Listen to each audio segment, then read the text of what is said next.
Baik, pada kesempatan kali ini saya akan membagikan ya terkait kisi-kisi soal ujian tengah semester ya terkait topik falsafah dan teori keperawatan.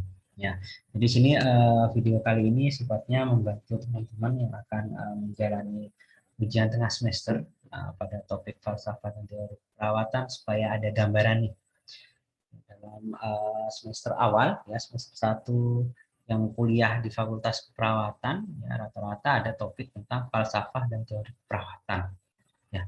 Kira-kira kisi-kisinya atau gambaran soalnya, mekanisme soalnya itu seperti apa sih? Oke, mari akan saya bahas satu persatu ya di sini ya terkait bagaimana sih mekanismenya nanti ya. Lihat dari topik yang diujikan ya. Jadi dalam satu semester akan dibagi dua ya. Jadi ada dua kali terkait evaluasi ya. Kan di sini ada kurang lebih ada 14 topik ya.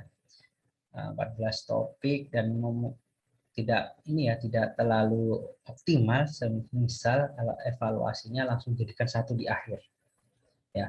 Sehingga di sini karena ada kesempatan ya untuk membagi dua dengan adanya ujian tengah semester untuk terkait evaluasi capaian di sini akhirnya kita bagi menjadi dua di sini ya.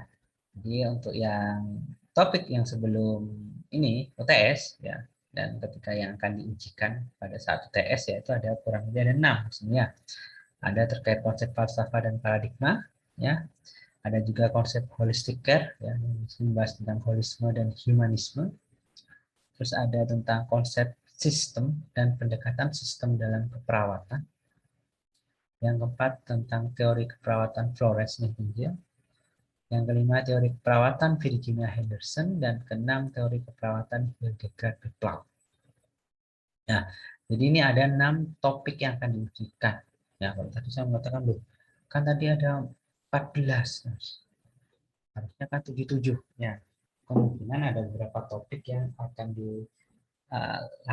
diujikan pada waktu UAS nantinya. Atau memang untuk capaiannya ya semisal sudah ada laporan penilaian terkait topik yang terkait ya jadi tidak dilakukan di sini ya jadi tidak ada masalah ya terkait topik di sini ya kurang lebih ini topiknya sudah ada di RPS ataupun dari silabus bisa teman-teman cek dan lihat-lihat nih apa saja sih konsep-konsepnya itu teori-teori itu seperti apa ya itu ya. Terus terkait tipe soal yang akan diujikan, yang jelas yaitu ujiannya tipenya adalah multiple choice, yang nggak ada isi, ya, yaitu pilihan ganda di sini. Mungkin teman-teman sudah terbiasa ya ketika dulu di sekolah menengah atas ya di SMA itu rata-rata memang ujiannya atau one-nya juga kan dulu ya ujian akhir nasionalnya ya one ketika di SMA itu juga multiple choice. Saya rasa tidak ada masalah di sini ya. Ada dua tipe soal ya. Tipe yang pertama yaitu tipe soal pilihan A, B, C, D, E. Ya. Jadi dari soal itu ada 5 pilihan. Ya. Yang mana nanti teman-teman di sini silakan pilih salah satu jawaban yang dianggap paling benar dan tepat. Ya karena nanti ujiannya adalah daring via online ya dengan menggunakan Google Drive nanti kita ada mekanismenya dan ada tokennya juga. Jadi kalau tidak sesuai dengan tokennya dan sesuai dengan jamnya tidak akan bisa diakses nantinya ya. Nah, sehingga nanti ketika sudah ada soal A, B, C, D, E ini, pilih salah satu yang paling cepat. Ya. Terus tipe yang kedua yaitu tipe soal 1, 2, 3, 4. Seperti apa ini Mas? Ya. Saya rasa teman-teman harusnya sudah paham ya kalau yang tipe 1, 2, 3, 4. Ya di sini ada penjelasannya, mungkin teman-teman nanti benar-benar dipahami ya. Jadi memilih jawaban A jika nomor 1, 2, 3 itu benar. Itu pilihan A. Pilihan B, ya jika poin atau nomor 1 dan 3 dianggap benar. Ya, atau istilahnya yang paling benar menurut teman-teman sekalian. Pilihan C, jika poin nomor 2 dan nomor 4 yang benar. Nah, itu ya. Untuk D di sini ya, jika hanya nomor 4 saja yang benar. Nah, jadi nanti ketika dilihat, oh ternyata yang paling pas dan cocok nomor 4 saja ya. Silakan pilih D. Nah, untuk yang terakhir pilihan E nih. Ya, Terus bagaimana kalau ini? Apa yang ini dibenarkan itu ya? Jadi ada kalau E itu bisa dianggap semua benar, poin 1, 2, 3, 4 atau semua salah. Poin 1, 2, 3, 4 ini dianggap salah nih, nggak sesuai dengan pertanyaannya. Nah itu bisa kalian ini ya pahami dan silahkan bisa dikritisi nanti ya ketika baca soal dikritisi ya, pahami soalnya sehingga nanti teman-teman oh iya nih yang paling tepat ini dan ini. Nah, itu ya terkait ini mekanismenya. Jadi saya rasa di sini sudah teman-teman sudah pengalaman di sini. Nah, ini yang selanjutnya adalah terkait konten soalnya. Nah, ini mohon benar-benar diperhatikan ya terkait konten ya. Jadi konten soal dari beberapa soal memang ya silahkan dicek kembali apa yang diajarkan oleh tim dosen yang bersangkutan ya. Jika ngomong di Zoom, ngomong di ini ya depan teman-teman ya atau syukur-syukur misalnya ada recordingnya ya silahkan ini dipahami ulang, didengarkan ya. Karena ada beberapa soal memang kalau dilihat dari ininya apa konteks dari materinya dan sebagainya itu ternyata tidak tersurat. Ya, paham ya maksudnya tidak tersurat itu tidak tertulis secara langsung, tapi mayoritas ada beberapa yang tersirat. Ya, tersirat itu tidak tertulis di slide, tapi diomongkan. Nah, itu ya. Jadi teman-teman harus pahami itu ya. Jadi diingat-ingat nih ketika dosennya ngajar. Itulah kenapa kalau dosennya ngajar, jangan hanya absen saja masuk ya. Terus karena ini masih Zoom ya, dibiarkan aja Zoom-nya ya, ngomong sendiri ya. Kalian tidak memperhatikan. Nah, itu menjadi bumerang buat kalian sendiri nanti ketika dievaluasi akhirnya tidak optimal. Itu ya. Poin 2 di sini ya, untuk konten soalnya, karakter soal mayoritas ya. Mayoritas menanyakan tentang konsep dasarnya.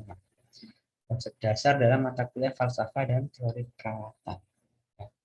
Jadi seperti apa sih konsep dasarnya itu? Nah, jadi rata-rata pertanyaannya udah basic ya. Basic dalam arti tidak ada pertanyaan case karena memang tidak ada kasus real secara langsung ya. Kalaupun ada case itu merupakan case cerita seperti membahas tentang teori nantinya. Ya. Ini contohnya misalnya ya, misalnya itu ada pertanyaan tentang tujuan dari falsafah dan paradigma. Ya. Jadi kalian di sini kalau misalnya ada pertanyaan apakah tujuan utama dari falsafah dan paradigma keperawatan? Terus ada pilihan A, B, C, D, E. Ya, A misalnya mensejahterakan manusia, B misalnya untuk mengoptimalkan kinerja dari perawat, ya. C misalnya untuk pengembangan keilmuan keperawatan. Nah, itu nanti benar-benar dilihat mana yang pas. Jadi untuk menjawab soal ini teman-teman harus paham konteks dasarnya dari falsafah dan paradigma. Ya, terkadang ini mungkin tidak tersurat, ya, intinya tidak ada misalnya di slide teman-teman, tapi bisa jadi uh, tersirat yang diomongkan. Nah itu ya benar-benar diperhatikan. Ya, untuk selanjutnya untuk konten ini yang kedua yaitu tentang tujuan konsep dasar teori yang akan diujikan ya dari teorinya Florence sampai Pavlov ada 3 teori ya. Jadi pahami juga konsep dasarnya. Contoh nanti misalnya nih ada pertanyaan terkait topik Florence ya yang fokus ke terkait ini ya kondisi lingkungan ya kebutuhan dasar manusia terkait pemenuhan kebersihan misalnya. Jadi mungkin ada pertanyaan nih ya pertanyaan misal perawat merawat pasien di ruangan bedah misalnya yang mana di situ ternyata kondisi lingkungan sekitarnya diciptakan tidak bagus, misal sampah banyak berserakan, tidak adanya ini ya ventilasi udara sehingga terasa pengap dan sebagainya. Nah, itu terkait konsepnya. Berarti kalau kita selaku perawat yang sesuai dengan teorinya Florence itu harusnya ngapain nih? Nah, di pilihan tersebut silahkan dipilih mana-mana yang paling sesuai dan paling pas buat teman-teman di sini. Ya, disilahkan saja ya bisa dicek dan dicek nantinya. Nah, untuk menjawab dengan tepat ya tentunya harus dipahami konteksnya. Ya. Ini untuk yang terakhir terkait sebaran soal ya, sebaran soal untuk ini ya, falsafah dan teori perawatan ya, karena ada 6 topik sini ya. Yang topik 1 terkait falsafah dan paradigma kurang lebih ada 10 soal ya. Nggak ya, bisa kurang bisa lebih bergantung tim nanti ya, kesepakatan tim seperti apa ya.